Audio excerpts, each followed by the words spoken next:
Hello, UUOP. This is Kenneth here again. I'm here outside the gates of Universal Studios Florida. You can see it right back there. And we're doing another episode of the unofficial Universal Orlando vlog. This one's a little bit different. There's nothing new. Nothing new to see. Just gonna give you a little bit of a tour of one of the areas of the park. That's gonna be what these vlogs are normally. Just kind of a tour of a given land. We're gonna go through the map land by land, look at everything that's in each one. So yeah, we're gonna head in and see the first land in the first park, Production Central. So let's go, let's get in there. It is always so fun walking into the park. You got the globe over there, these arches right here. They look so nice. Really welcoming, really nice entrance. All right, here's a question I always have, and let me know what you guys think. You know how like every Disney park has its icon, it's a structure that represents the park. Well, for this park, for Universal, I can never decide if I think the globe is the icon or if the arches are the icon. Sometimes I feel like the globe represents the resort as a whole more. So let me know what you think. Which one do you think is the icon of Universal Studios Florida, the arches or the globe? Made it into the park. We're here at Production Central. I'm gonna go ahead and grab a map. Don't really need one, I know my way around, but you know, just so we can see exactly what it is we're gonna be looking at today. Look who's on there. It's family. All right, so like I said, today we're looking at Production Central, just going down the list that's in the map. Let's walk right down. This is kind of the, almost like Main Street, if you will, of Universal Studios Florida. Oh, look at that. That's the cabbie. What's up, cabbie? Welcome to Hollywood. Thank you. I'm Larry the cabbie. Have a great day. You too. So sometimes they have a studio brass band playing over there. It looks like they're not out just yet. Got the Universal Studios store right here on the left. But first up, number one item on the map. First thing on the entire map is right here, Despicable Me, Minion Mayhem. Yes, first up is Despicable Me. Let's go and get in there. Talk a little bit about what used to be here. Of course, when the park opened, this was the Funtastic World of Hanna-Barbera. Then it was replaced by Jimmy Neutron's Nicktoon Blast. And in 2012, it turned into Despicable Me, Minion Mayhem. One of the most popular rides in the park.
Come meet me in the minionization prep room so we can all get started.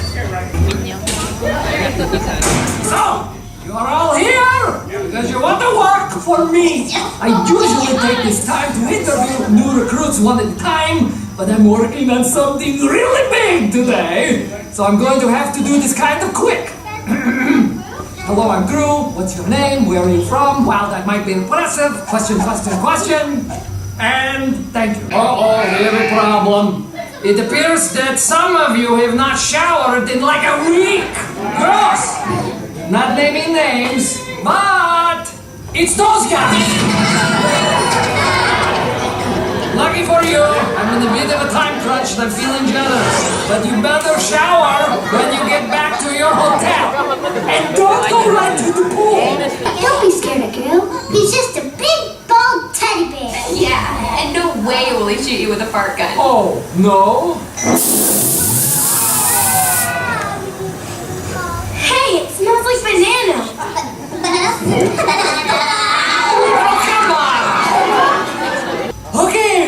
your minions. The girls are going to handle your training.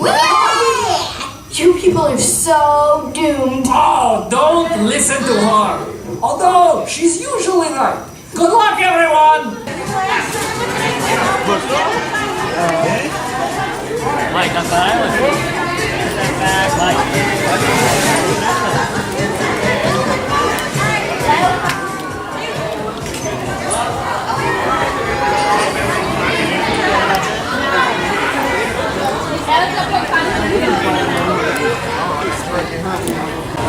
So that's Despicable Me, Minion Mayhem.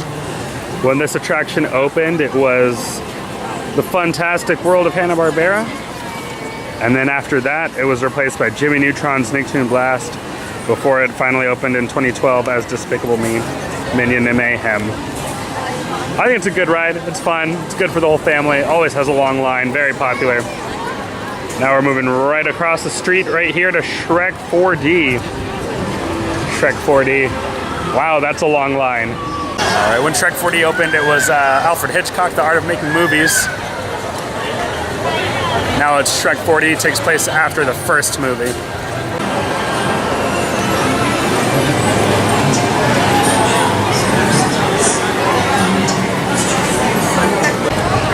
You know, people give Shrek 4D a lot of crap all the time.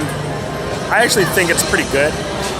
I just wish it wasn't on Netflix and available to see elsewhere.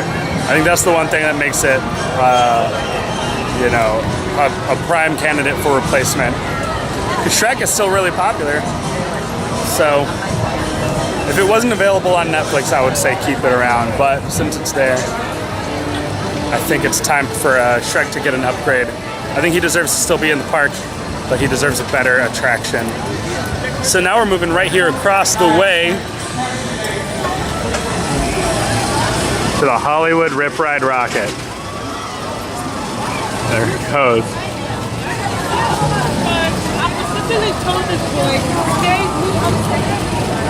Right here behind the Music Plaza stage. This is a great place to see concerts. If you've never seen a concert here, you should try to make it out for Mardi Gras. It's really the only time that you can guarantee you're going to see a concert here. They don't really do summer concert series anymore or any of that stuff. But yeah, right here, it's kind of the main weenie, I guess you will, of the park nowadays.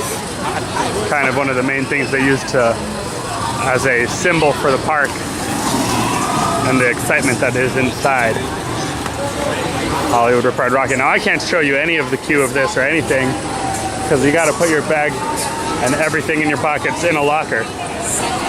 So this is about as far as I can go with you on this one.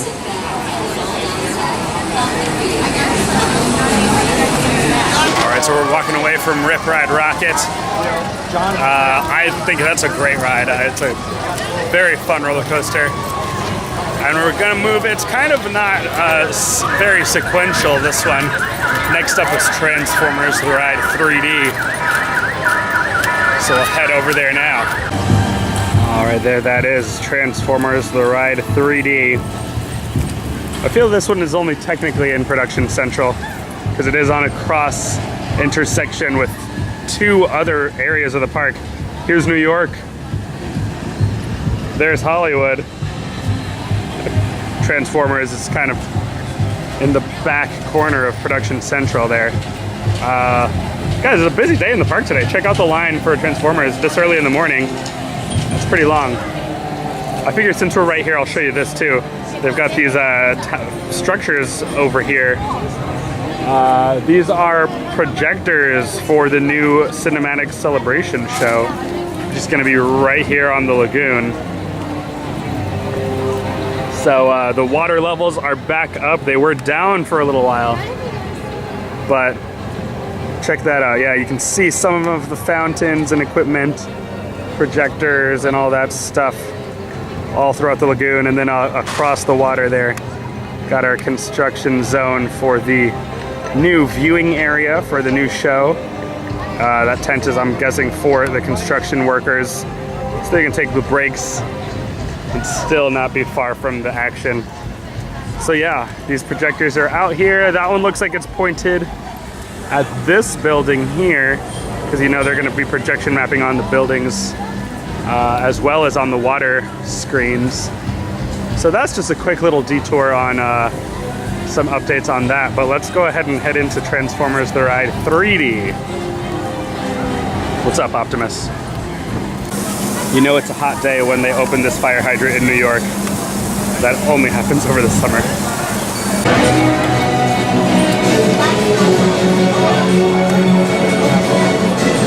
The universe's sole surviving product, and perhaps humanity's greatest ally, Optimus Prime.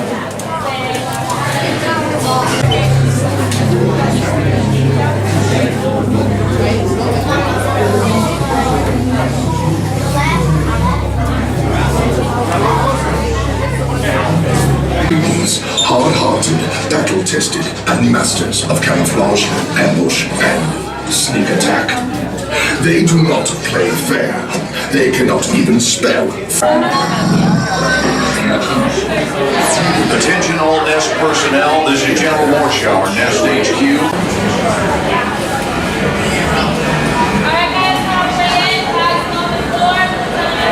So that's it for the attractions in Production Central, but that's not all we got here.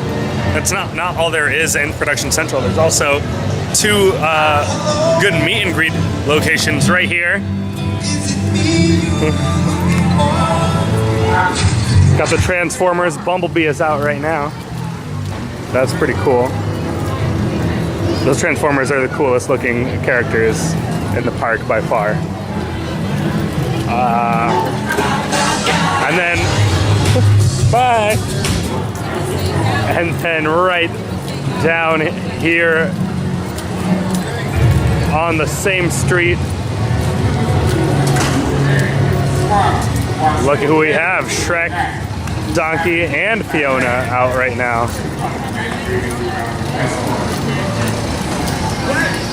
We're not gonna meet them though, their line is a little long. And last on our list for Production Central, only restaurant listed on the map for some reason, that is Universal's classic Monsters Cafe. All right, let's go take a look inside. All right, this is one of the more fun themed restaurants in the park. It is quick service. They got a pretty good menu. Got roast chicken, ribs. Ooh, hold on, look at that guy. Over here, we got the Wolfman.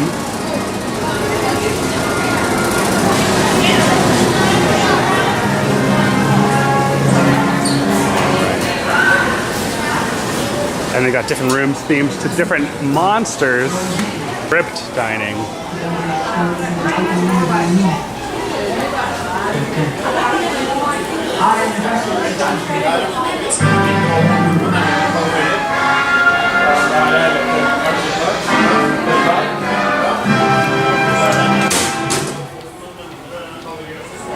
Playing film trailers in here, that's cool.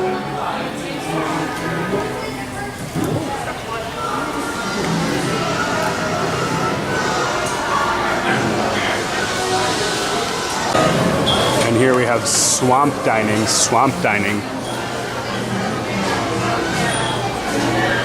That's pretty cool.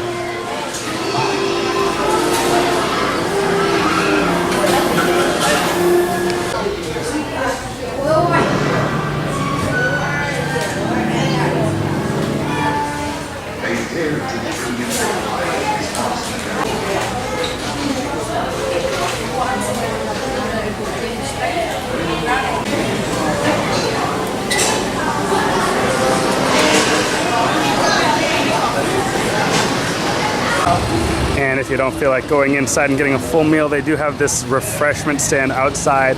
They sell like drinks and snacks, I think pretzels and churros, that sort of thing. Got the monsters on top holding various snack items. That pizza looks good right about now, actually. So yeah, there you go. That is everything on the map for Production Central. So that does it for today's tour. We finished one part of the map. Saw everything that was on there. So tune in next time when we take a look at another area in one of the parks. Maybe next time we'll go over to Islands of Adventure, see something over there. Bounce back and forth. So let me know if there's anything you want to see. Anything you want to see me give a tour of, if there's an area you want to see first. So I can go ahead and do that for you. Remember to subscribe to the podcast on any podcast listener, Unofficial Universal Orlando podcast on any podcast player of your choice. And also go ahead and subscribe to the channel. Got all the episodes of the podcast right here on the YouTube channel. And we'll be having more tours coming to you right here. So until next time, my name is Kenneth. We'll see you next time.